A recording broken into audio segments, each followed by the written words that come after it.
Triomphe Congo TV est une chaîne d'analyse politique, économique, sociale et culturelle.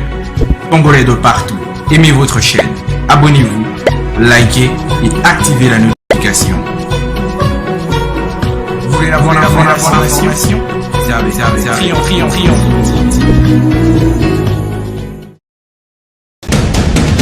La République démocratique du Congo, c'est le plus grand pays d'Afrique centrale.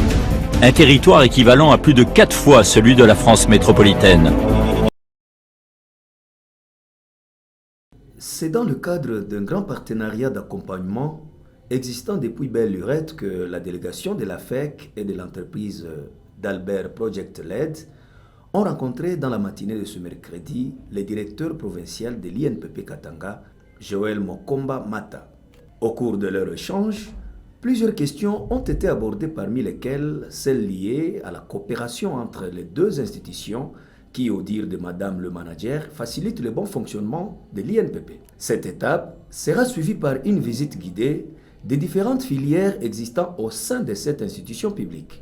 L'occasion faisant le larron, Joël Mokomba Mata a saisi de cette opportunité pour expliquer à ses visiteurs, étape par étape, l'importance de chaque activité, en commençant par la technique, les mécaniques automobiles, l'informatique, services froids, hôtellerie et installation, l'audiovisuel, pour ne citer que cela.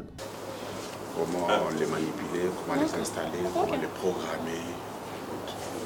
Donc, avant d'aller là, ils travaillent d'abord sur le panneau. Là, ils font la même chose et puis assembler.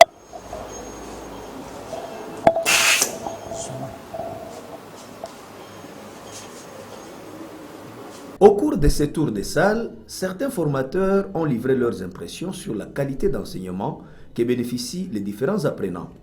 L'a dit là, nous sommes au niveau du service électronique et l'électronique s'apprend à partir de ces composants-là.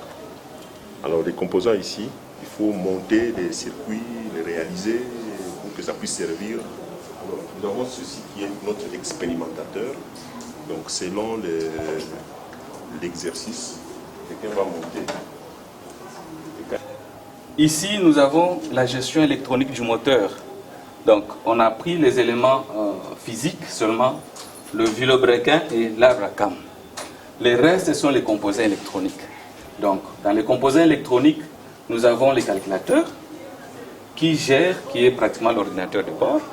Nous avons les actuateurs, qui sont les bougies, et les injecteurs. Et nous avons aussi des capteurs, différents capteurs. Et ces éléments ici se trouvent sur le moteur. Maintenant, qu'est-ce que nous faisons avec les stagiaires ici? Ici, avec les stagiaires, nous leur apprenons la configuration d'abord électronique, la localisation des éléments sur le moteur. Et après, nous allons passer aux essais. Quels sont les signaux qui sont émis par les capteurs et leurs valeurs? Et quels sont les signaux qui sont émis par les calculateurs vers les actuateurs? C'est-à-dire, pour que les actuateurs tels que les bougies, tels que les injecteurs fonctionnent, il faut qu'il y ait des renseignements qu'il doit avoir provenant de capteurs. Je vous donne un exemple. Vous avez votre jambe sur la pédale d'accélérateur. Vous n'enfoncez pas. C'est-à-dire, vous voulez par exemple avoir un régime un peu plus bas. Alors l'ordinateur de bord doit donner la quantité du carburant en fonction de ce que vous avez souhaité avoir. Par la suite, la délégation a visité une séance pratique des apprenants formés sur la préparation des pains sur base de la farine de manioc. Là encore, les formateurs se sont exprimés sur la leçon du jour. En faisant cette opération, donc on est en train de râper, on active cette enzyme-là, on l'énerve. À ce moment-là, il commence à libérer les cyanures. Et il libère les cyanures. Et le cyanure lui-même aussi, il est très miscible à l'eau. Et dès qu'il est en présence de l'eau, il forme l'acide cyanhydrique qui est le poison. C'est-à-dire que quand il est dans le manioc, il n'est pas encore sous la forme de poison. Mais c'est quand tu le manges même cru, avec la salive, tu formes toi-même l'acide cyanhydrique. Et ici, l'acide cyanhydrique reste dans cette eau. C'est cette eau-là qui devient toxique. Et là, nous sommes presque à la fin. Nous sommes à la fin. Les équipes vont prendre une petite pause. Après la pause, nous rentrons dans la salle et là, avec les professeurs, une phase de pâtisserie. Donc aujourd'hui, en pratique, parce qu'hier on était dans des théories, en pratique aujourd'hui, on va avoir des gâteaux. Oui, à base de manioc. 100%. C'est dommage. Alors, Madame Manager de Dalbert Project LED, Tracy Boussanga, dites-nous quel est l'objet de votre visite en séjour à l'INPP Katanga. Tout d'abord, c'est un grand plaisir, un grand honneur d'être accompagné par le directeur de l'INPP pour faire la visite effectivement de différents locaux de l'INPP. Mais avant cette visite, on a fait effectivement une discussion en marge de ce qu'on a prévu de faire ici dans le Haut-Katanga, un accompagnement de la province du Haut-Katanga concernant la question de la formation technique et professionnelle. Compte tenu de ce que fait l'INPP au niveau de la province et même de l'ensemble de la RDC, nous pensons que c'est un acteur incontournable avec qui l'on devrait travailler.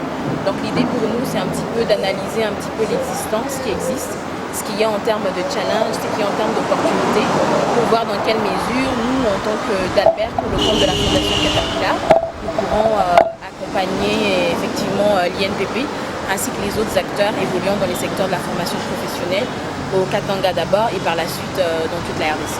En ce moment, ce que nous sommes en train de faire, c'est un peu une étude sur ce qui existe. On va peut-être commencer d'abord par faire une évaluation du bilan de compétences en vue de déterminer un petit peu les gaps qui existent entre les différentes formations organisées dans la province et les offres de formation disponibles, pour pouvoir voir dans quelle mesure on peut détecter l'accompagnement, le meilleur accompagnement à offrir à la province, le meilleur accompagnement à offrir à l'INPP en termes de curriculum si possible, en termes d'équipement et des intrants, pour voir dans quelle mesure on peut appuyer les offres de formation existantes pour être en mesure de favoriser l'insertion professionnelle des jeunes dans la province du Haut-Katanga. Rappelons tout de même que l'Institut national de préparation professionnelle, INPP Katanga, est une institution de l'État congolais qui encadre les hommes et femmes dans différents domaines de la vie professionnelle, surtout en leur fournissant des connaissances nécessaires et ainsi lutter contre le chômage en République démocratique du Congo. Triomphe Congo TV est une chaîne d'analyse politique, économique, sociale et culturelle. Congolais de partout, aimez votre chaîne, abonnez-vous, likez et activez la notification. Vous voulez avoir l'information? Triomphe Congo TV.